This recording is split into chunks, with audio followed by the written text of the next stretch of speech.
CM Yogi Adityanath ने कहा, उत्तर प्रदेश अकेला राज्य है जिसने बुलडोजर की कार्रवाई की। देखिए इस पूरी रिपोर्ट।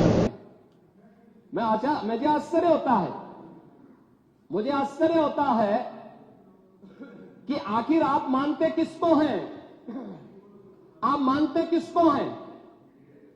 मुझे एक बात बताओ कि भारत के संविधान के अनुरूप माननीय उच्चतम न्यायालय, एक तरफ आपने सर्वे के बारे में माननीय उच्चतम न्यायालय की बात का स्वागत किया और माननीय उच्चतम न्यायालय ही एक बात को कहता है, बार बार भारत के माननीय उच्चतम न्यायालय ने समान नागरिक कानून की बात देश के अंदर लागू करने की कही है।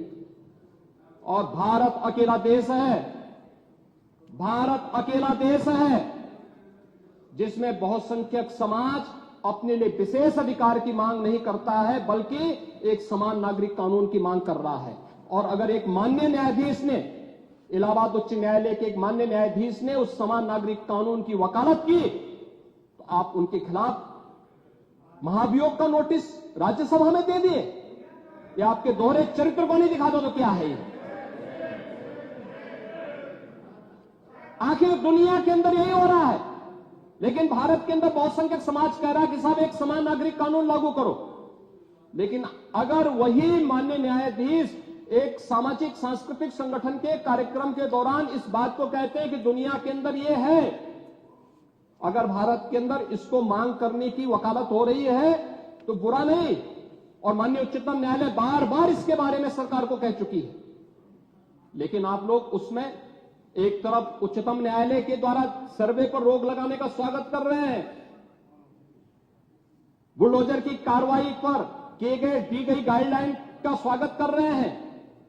उसका तो स्वागत हमने भी किया है, क्योंकि उत्तर प्रदेश अकेला राज्य है जिसने बुलडोजर की कार्रवाई को अक्सरशः सुप्रीम कोर्ट की उस गाइडलाइन के अनुसार अंजाम दिया है। अक्सरशः।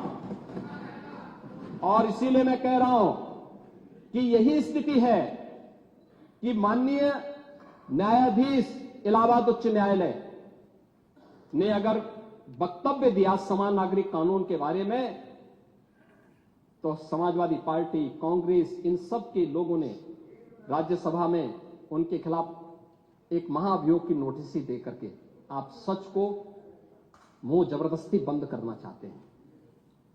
और वहीं पे नहीं किया आपने, यहां पर भी आप चुप नहीं रहे। राज्यसभा के माननीय सांसद, माननीय सभापति तो भारत के महामहिम उपराष्ट्रपति भी हैं, उनके खिलाफ भी अविश्वास प्रस्ताव की नोटिस दे दी गई, इसलिए क्योंकि उन्होंने सदन स्मूथली चलाने के लिए सदन के सभी पक्षों से कहा।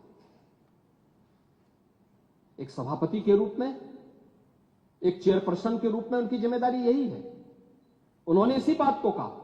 लेकिन एक किसान का पुत्र कैसे इतनी बड़ी कुर्सी पर पहुंच गया, ये लोगों को अच्छा नहीं लग रहा है, ये अच्छा नहीं लग रहा है। इसलिए अविश्वास प्रस्ताव को नोटिस। चुनाव के दौरान चुनाव आयोग को कटघरे में खड़ा किया गया, चुनाव आयोग को कटघरे में खड़ा करने का प्रयास, यानी जबरदस्ती आप गन पॉइंट पर अपनी बातों को मनवाना चाहते हैं संवैधानिक संस्थाओं से। मुझे लगता है ये चरित्र अच्छा नहीं है, ये स्वस्थ लोकतंत्र के लिए अच्छी परंपरा नहीं है। हमें संवैधानिक संस्थाओं का सम्मान करना सीखना होगा।